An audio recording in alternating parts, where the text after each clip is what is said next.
What's going on, guys? Jabba Swifty here, aka Jabba, and weapons were trash, but maybe not anymore. With the Phase 2 Season 2 update, the devs are trying to make good on their promise of allowing the usage of weapons and skills to be equal, introducing the Weapon Core Unleash system. Let's get into it. So when you first log in, you're going to head over to Deslin, who has been absolutely useless since the game's release. It kind of reminds me of that scene from Rick and Morty. What is my purpose? You pass butter. Oh my god. Yeah. Okay, so you're going to select Equip Core, and then you're going to pick which weapon you want to actually unlock, and then you'll be met with the Unlock Core screen. Now, you will need a core binder in order to unlock the weapon to then slot your cores, but you do get one of these for free via a quick mission with the Wally instructor. But after that giveaway, you will then need to farm Void Abyss metal fragments in order to craft a core binder. Because what is a new update to a season without a new material for us to mindlessly farm? So we're going to go ahead and farm these two ways. So one of the ways you're going to be able to get these metal fragments is by defeating the Defiler. Now, he does drop a range of stacks. The most I've seen is 75, with the lowest being 63, but I can't just speak from a seasoned Descendants perspective. I understand that there are people who actually touch grass. So one of the other ways you can obtain these metal fragments is by completing the 400% dungeon for the day. The only issue I see with this is that the stacks are fixed to 20, so you can't get any more, you can't get any less, but this is a great option for anybody who is finding themselves having an issue defeating Defiler at this moment in time. And a cool little tidbit I want to give to you guys: if the 400% dungeon is at the Kingston Magister lab for the day, that mission can be done in like 3 minutes or so. So if you are struggling with the Defiler and you see the fact that the 400% dungeons are at the Kingston Magister lab, that could be a lucrative farm for the day. Okay, so on to our next material. Y'all thought we were done with materials, dog? No, because some genius at Nexon posed the question: how do we make these guys play the game more, farm harder? Allow me to introduce you to their creation, the Core Particle Disruptor. So unlike the weapon readjustment system, where you craft around 3,000 control axes and begin to jackknife your mouse until you get the rolls that you want, you will need to craft the core particle disruptors in order to switch out the core that you currently have placed on the weapon. So one of the cool things that they did add was the ability to keep the current core you have if the core you just rolled on is trash, which I thought was pretty dope. And my tip to you guys is when you get to this core results page, take a moment, take a breather, because I myself may or may not have replaced a golden weapon critical hit damage core, but you'll never know. They ask you how you are, you just have to say that you're fine. Alright guys, on to the augmentation cores. Now, to farm these cores, you will need to complete stages in the Void Erosion Purge. The cores range from level 2 all the way to level 7. Now, you will need to play and beat stage 20 to receive level 7 cores as a reward. Now, the devs did mention that in the coming weeks, and especially with the new expansion that's coming to the game, they will just be adding stages and adding higher level cores to the Void Erosion, which I think is pretty cool because the Void Erosion has been a nice change of pace. It was decently challenging the first time, but now we kind of figured it out and we can just wipe right through it.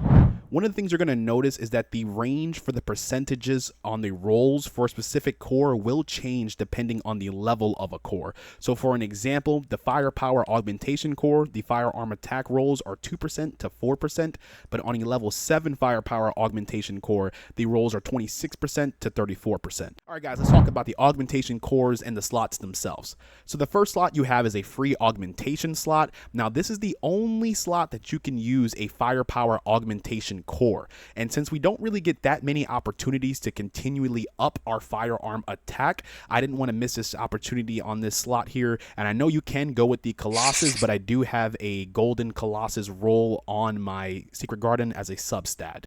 Up next we have our hit augmentation. Now this is going to be our weak point damage, our critical hit rate, and crit damage. I chose critical hit damage for this because I am using real life fighter on my Secret Garden, and while that mod does not directly affect weak point damage, having my critical hit damage and my electric enhancement scale off of my firearm, it allows me to just pop Defiler's weak points like bubble wrap. Alright, let's keep it pushing. So the precision augmentation mod, this one was a very interesting slot when I first saw it, but it's going to be heavily dependent on which weapon you have. So sticking with the example of the Secret Garden, if you've used this weapon for any extended period of time, then you know at the end of the burst from the Secret Garden, there's a nice kick to it. So I went ahead with recoil and aim shot accuracy, and to be honest, this thing is like a laser beam for weak points now. It almost feels like I have auto lock on. It's a little unfair. Alright, so last but not least, we have our special augmentation slot. slot. Now, this one made me super excited. The devs recently said that after this season, they're going to be focusing on more endgame content, more challenging content. So I took a step back and realized that that's going to come in the form of more elites, stronger elites, more named bosses, if you will. And you guys tell me if you feel this way too, or if you experience this yourself. But up until this update, it didn't matter which enemy I was fighting. It didn't matter which Colossus I was fighting. The Enduring Legacy kind of did it all, you know? And with this new update, I saw my Enduring Legacy struggling on that first stage of the Erosion Purge. I got kind of excited because I've been wanting to use other weapons, you know, worrying about the specific physical weaknesses of a weapon such as Pierce, Crush, and Burst, slotting element enhancement mods, let alone the additional damage to specific enemy types on your reactor. I didn't have to worry about any of these things, but I'm seeing with this update, investing into that like category of min-maxing, you know, specific enemy damage is not just going to be beneficial for the long run. Just by slotting a couple mods here and there and putting the additional damage onto my reactor, it's extremely beneficial right now.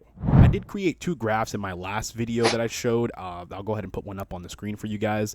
It just shows the different weapon types and which physical damage that they actually do. I created 2 PDF files, and I put them in the description down below. You can find those if you want to just download those and put them into your toolbox. Those might be helpful for later.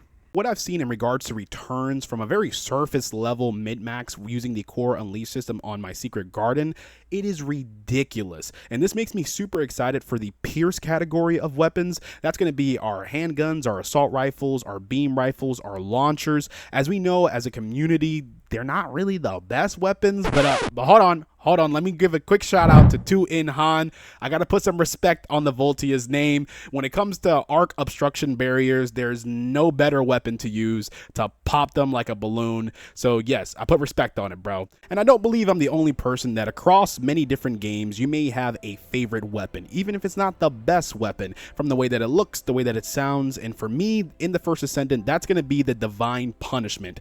I love this weapon. It holds a dear place in my heart. The way that it sounds, the way that it looks. I like when you proc the unique ability and it gets like the halo around it.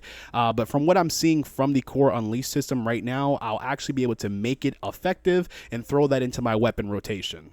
That's it for me. Let me know what you think about the Weapon Core Unleashed system down in the comments. Which weapons you're excited to upgrade. Jabba out.